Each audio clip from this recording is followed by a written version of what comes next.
ಪ್ರಧಾನಿ ನರೇಂದ್ರ ಮೋದಿ ರಷ್ಯಾ ಪ್ರವಾಸ ಅದನ್ನ ಈಗ ಸದ್ಯಕ್ಕೆ ಕ್ಯಾನ್ಸಲ್ ಮಾಡಿದ್ದಾರೆ.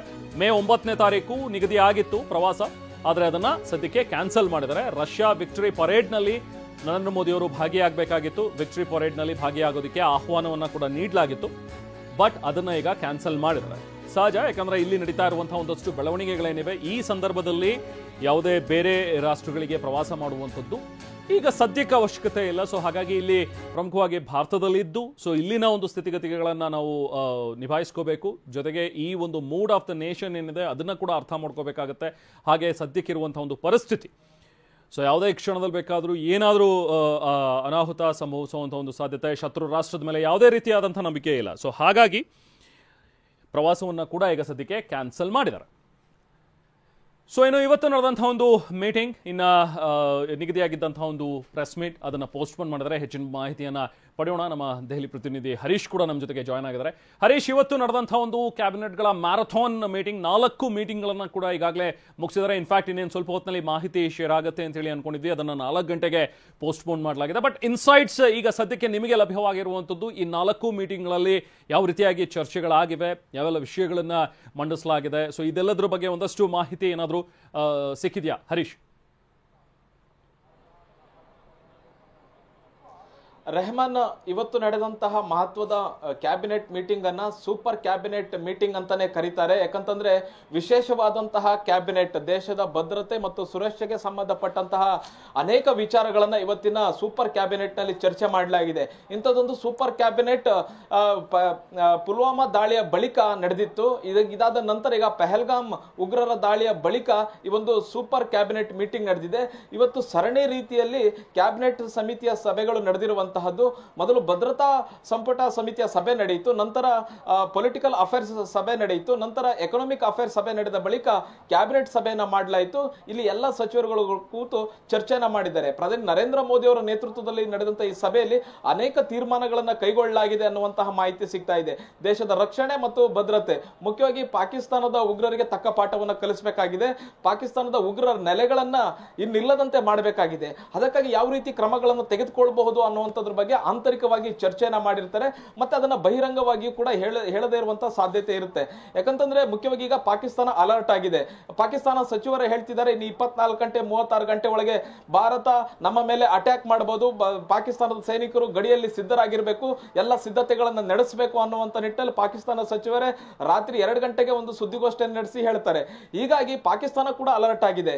ಹೀಗಾಗಿ ಇವತ್ತು 3 ಗಂಟೆಗೆ ಸಚಿವ ಸಂಪುಟ ಸಭೆ ಏನ್ ನಡೀತು, 3 ಗಂಟೆಗೆ ಅದರ ಬ್ರೀಫಿಂಗ್ ನಡೀಬೇಕಾಗಿತ್ತು. ಆದ್ರೆ 1 ಗಂಟೆಗೆ ಮುಂದೂಡಲಾಗಿದೆ. 4 ಗಂಟೆಗೆ ಈಗ ಸಚಿವ ಸಂಪುಟ ಸಭೆಯ ಬ್ರೀಫಿಂಗ್ ನಡೆಯುತ್ತೆ. ಅಂದ್ರೆ ಇವತ್ತಿನ ಸಚಿವ ಸಂಪುಟ ಸಭೆಯಲ್ಲಿ ಸೂಪರ್ ಕ್ಯಾಬಿನೆಟ್ ಅಂತ ಕರಿತೀವಿ, ಇವತ್ತಿನ ಸಭೆಯಲ್ಲಿ ಏನೇನ್ ಚರ್ಚೆಗಳಾಯ್ತು ಅನ್ನುವಂಥದ್ರ ಬಗ್ಗೆ ಒಂದು ಸಂಕ್ಷಿಪ್ತವಾದ ಮಾಹಿತಿಯನ್ನ ಕೊಡ್ತಾರೆ. ಮತ್ತೆ ಎಲ್ಲಾ ವಿಚಾರಗಳನ್ನು ಹೇಳ್ತಾರೆ ಅನ್ನುವಂಥದ್ದಲ್ಲ.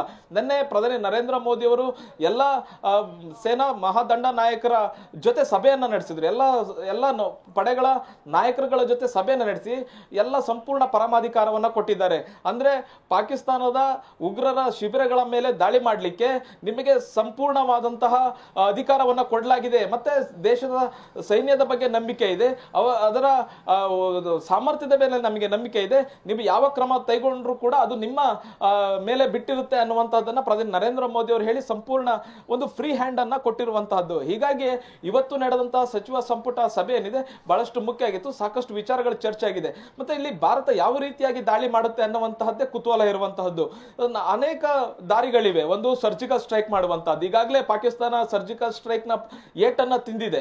ಇನ್ನೊಂದ್ ಕಡೆ ಏರ್ ಸ್ಟ್ರೈಕ್ ಮಾಡುವಂತಹದ್ದು. ಪುಲ್ವಾಮಾ ದಾಳಿಯ ಬಳಿಕ ಭಾರತ ಏರ್ ಸ್ಟ್ರೈಕ್ ಮಾಡಿತ್ತು, ಅದರ ಪಾಠವನ್ನು ಕೂಡ ಈಗ ಪಾಕಿಸ್ತಾನ ಕಲ್ತಿದೆ.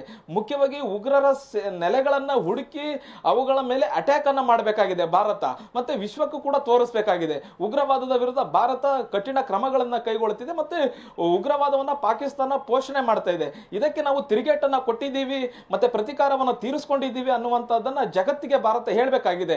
ಆ ವಿಚಾರಗಳ ಬಗ್ಗೆ ಇವತ್ತು ಚರ್ಚೆ ಆಗಿದೆ. ಮತ್ತೆ ದೇಶಾದ್ಯಂತ ಒಂದು ಆಕ್ರೋಶ ವ್ಯಕ್ತ ಆಗ್ತಿದೆ, ಆಗ್ರಹ ವ್ಯಕ್ತ ಆಗ್ತಿದೆ. ಪಾಕಿಸ್ತಾನದ ವಿರುದ್ಧ ಯುದ್ಧ ಮಾಡಬೇಕು ಅನ್ನುವಂತ ನಿಟ್ಟಿನಲ್ಲಿ. ಈಗ ಯುದ್ಧ ಮಾಡಬೇಕು ಅಂತಂದ್ರೆ ಬರೀ ಯುದ್ಧ ಆಗಿರೋದಿಲ್ಲ, ಯುದ್ಧದ ಪರಿಣಾಮಗಳು ಬೇರೆ ಬೇರೆ ರೀತಿಯಾಗಿರುತ್ತವೆ. ಭಾರತದ ಆರ್ಥಿಕತೆ ಮೇಲೆ ಪರಿಣಾಮ ಬೀರುತ್ತೆ, ಮತ್ತೆ ವಿದೇಶಾಂಗ ನೀತಿಯ ಮೇಲೆ ಪರಿಣಾಮ ಬೀರುತ್ತೆ, ಮತ್ತೆ ಮಿತ್ರ ರಾಷ್ಟ್ರಗಳು ಶತ್ರುಗಳಾಗ್ಬೋದು, ಶತ್ರು ರಾಷ್ಟ್ರಗಳು ಮಿತ್ರಗಳಾಗ್ಬೋದು. ಹೀಗೆ ಅನೇಕ ರೀತಿಯಾದಂತಹ ಪರಿಣಾಮಗಳನ್ನ ಬೀರುವಂತ ಸಾಧ್ಯತೆ ಇರುತ್ತೆ. ಅವೆಲ್ಲ ವಿಚಾರಗಳ ಬಗ್ಗೆ ಕೂಡ ಚರ್ಚೆ ಆಗಿದೆ.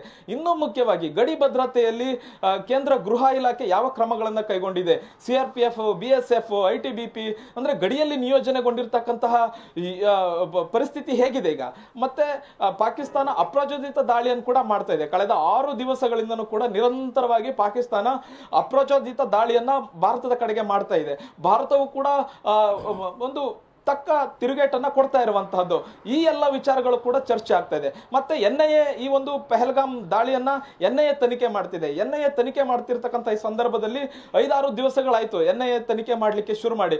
ಇಂತಹ ಸಂದರ್ಭದಲ್ಲಿ ಏನೇನೆಲ್ಲ ಅಂಶಗಳು ಗೊತ್ತಾಗ್ತಾ ಇದೆ, ಮುಖ್ಯವಾಗಿ ಪಾಕಿಸ್ತಾನದ ವಿರುದ್ಧ ಪುರಾವೆ ಮತ್ತು ಸಾಕ್ಷ್ಯಗಳನ್ನ ಎನ್ಐಎ ಕಲೆ ಹಾಕ್ತಾ ಇರುವಂತಹದ್ದು.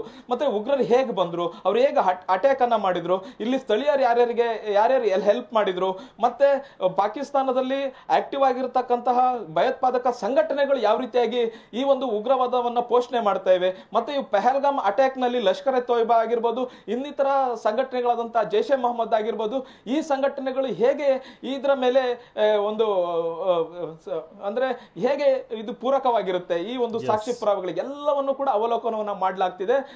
ಮತ್ತೆ ಇವತ್ತಿನ ಕ್ಯಾಬಿನೆಟ್ ಸಭೆಯಲ್ಲೂ ಕೂಡ ಈ ಒಂದು ಎಲ್ಲವನ್ನು ವಿಚಾರಗಳನ್ನು ಚರ್ಚೆ ಮಾಡಲಾಗಿದೆ. ಮತ್ತೆ ಈ ಕ್ಯಾಬಿನೆಟ್ ನಲ್ಲಿ ಏನು ಅಂತಿಮ ನಿರ್ಧಾರವನ್ನು ತೆಗೆದುಕೊಂಡ್ರು ಅನ್ನುವಂತಹದ್ದು ಸಂಜೆ 4 ಗಂಟೆಗೆ ನಡೆಯುವಂತಹ ಪ್ರೆಸ್ ಬ್ರೀಫಿಂಗ್ ನಲ್ಲಿ ಎಲ್ಲವೂ ಕೂಡ ಗೊತ್ತಾಗಲಿದೆ. Right, thank you Harish.